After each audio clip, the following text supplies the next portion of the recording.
হুটহাট প্ল্যানে চলে গেলাম বাইরে সিঁড়ি করবো। তো আমি আসার পরে মিরর দেখে একটু ভিডিও নিয়ে নিলাম। তো আমরা সবাই মিলে ভাবছি কে কী খাবো, এটাই কথা হচ্ছে। তো মেনু কার্ড দিতে বললাম, মেনু কার্ড দেওয়ার পর আমি চুজ করলাম আমি কি খাবো।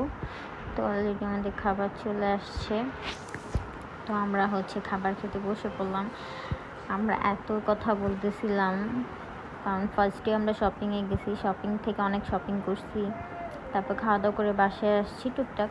দেন বাসায় এসে প্ল্যান করলাম যে রোজা তো আছে আর একটা দুইটা, সো আমরা বাহিরে আজকে সেহরি করবো। তো অলরেডি আমরা চলে আসছি সেহরি করার জন্য। আলহামদুলিল্লাহ দিলে সব কিছু ভালো গেছে। আজকে বৃষ্টিও ছিল, ঠান্ডা ঠান্ডা ওয়েদারও ছিল। আলহামদুলিল্লাহ দিলে সব কিছু সুস্থ গেছে। আল্লাহর কাছে শুকরিয়া, সেই রমজান মাসে রহমতের বৃষ্টি আর রহমতের রমজান দুইটাই একসাথে পালন করলাম। আল্লাহর কাছে দোয়া করি যাতে আগামীতে আবার একসাথে সেহরি করতে পারি।